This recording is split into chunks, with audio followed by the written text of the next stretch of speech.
Breaking news phone tapping కేసులో శ్రవణ్ రావుకు ఊరట లభించింది. తదుపరి విచారణ వరకు అరెస్టు చేయొద్దని సుప్రీంకోర్టు ఆదేశించింది. అమెరికా నుంచి వచ్చి విచారణకు సహకరించాలని స్పష్టం చేసింది. 48 గంటల్లోగా భారత్కి వచ్చి విచారణకు సహకరిస్తారన్నారు శ్రవణ్ రావు.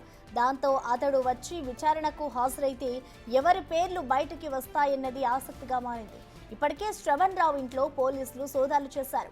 హార్డ్ డిస్క్లు, ల్యాప్టాప్స్, పెన్ డ్రైవ్లను స్వాధీనం చేసుకున్నారు. వాటిని ఫోరెన్సిక్ ల్యాబ్కి పంపించారు.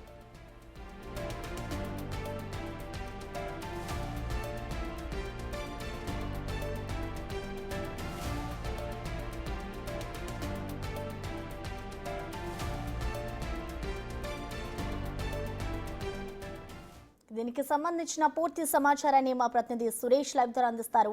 సురేష్, చెప్పండి, ఇటు ఫోన్ టాపింగ్ అంశం ఏదైతే ఉందో దీనికి సంబంధించి ఇటు శ్రవణ్ రావు ఆరోపణలు ఎదుర్కొంటున్నారో దానికి సంబంధించి ఇటు 48 గంటల్లో నేను ఇండియాకి వస్తాను, అన్ని వివరాలను కూడా వెల్లడిస్తాను అంటూ చెప్పుకొస్తున్నారు. దీనికి సంబంధించిన డీటెయిల్స్ ఏ విధంగా ఉన్నాయి సురేష్? ఫోన్ ట్యాపింగ్ కేసులో చాలా కీలక పరిణామాలు చోటు చేసుకుంటున్నాయి. ప్రధాన నిందితులు ఎవరైతే ప్రభాకర్ రావు, శ్రవణ్ రావు ఇద్దరు కూడా, ఎందుకంటే శ్రవణ్ రావు ఆల్రెడీ హైకోర్టులో ముందస్తు బెయిల్ పిటిషన్ వేసినప్పటికీ దాన్ని కొట్టివేయడం జరిగింది. దాన్ని సవాల్ చేస్తూ సుప్రీంకోర్టులో పిటిషన్ దాఖలు చేశారు. సుప్రీంకోర్టులో నిన్న ఆ పిటిషన్ పైన విచారణ జరిగింది. అయితే శ్రవణ్ రావుని పోలీసులు అరెస్ట్ చేయాలని చూస్తున్నారని చెప్పేసి కూడా శ్రవణ్ రావు తరపు న్యాయవాది వాదనలు వినిపించడం జరిగింది.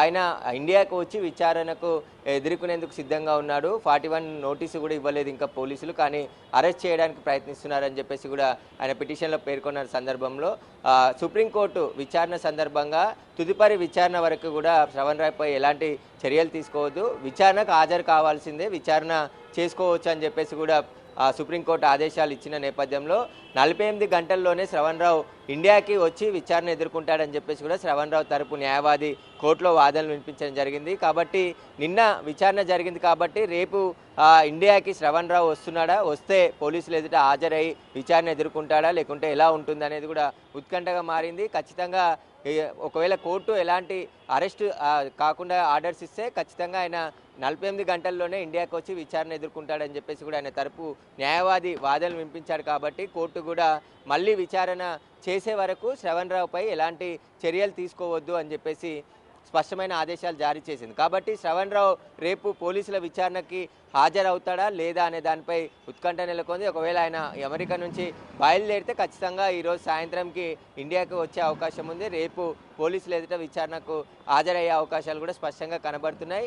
మరోవైపు ఈ కేసులో చాలా కీలకమైన నిందితులు శ్రవణ్ రావు, ప్రభాకర్ రావు కూడా హైకోర్టులో ముందస్తు బెయిల్ పిటిషన్ దాఖలు చేశాడు.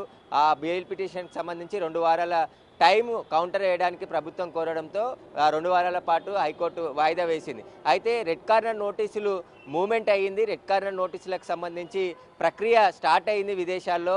ఇంటర్పోల్ అధికారులు సమాచారం కూడా ఇక్కడ సిఐడి ద్వారా, సిబిఐ నుంచి సిఐడి ద్వారా తెలంగాణ పోలీసులకి సమాచారం అందించడంతో ఎలాగైనా అక్కడ డిపోర్ట్ చేసేస్తే ఖచ్చితంగా అక్కడి నుంచి ఇండియాకి ఈజీగా తీసుకురావచ్చనే పోలీసులు అభిప్రాయం వ్యక్తం చేస్తున్న తరుణంలోనే ఎట్టి పరిస్థితుల్లోనూ ఇక పోలీసుల అరెస్టు తప్పదని ఇటు హైకోర్టు, సుప్రీంకోర్టులో పిటిషన్లు దాఖలు చేసినట్టుగా స్పష్టంగా అర్థమవుతుంది. ఇండియాకు వచ్చి విచారణకు ఎదుర్కొంటాం, విచారణకు పూర్తిగా సహకరిస్తామని చెప్పేసి కూడా ఇద్దరి తరపున న్యాయవాదులు కోర్టులలో పిటిషన్ దాఖలు చేశారు. కాబట్టి ఇప్పుడు శ్రవణ్ రావుకి మళ్ళీ సుప్రీంకోర్టులో విచారణ జరిగే వరకు ఎలాంటి చర్యలు తీసుకోవద్దు, ఖచ్చితంగా అతన్ని విచారించుకోవచ్చు అని చెప్పేసి కూడా కోర్టు ఆర్డర్స్ ఇచ్చింది. కాబట్టి శ్రవణ్ రావు ఇండియాకు వచ్చి పోలీసు విచారణ ఎదుర్కొంటాడా లేదంటే మళ్ళీ కోర్టు ఉత్తర్వుల వరకు ఎదురు చూస్తాడా అనేది కూడా తెలియాల్సింది. పోలీసులు కూడా ఈ కేసులో దర్యాప్తు వేగవంతం చేశారు. ఇటు సిబిఐ ద్వారా రెడ్ కార్నర్ నోటీసులు జారీ అయ్యాయి కాబట్టి ఖచ్చితంగా నిందితులు హైదరాబాద్కి పోలీసులు తీసుకురాకముందే తామే హైదరాబాద్కు వచ్చి విచారణ ఎదుర్కొంటామని చెప్పేసి చెప్తున్నట్టు స్పష్టంగా అర్థమవుతుంది.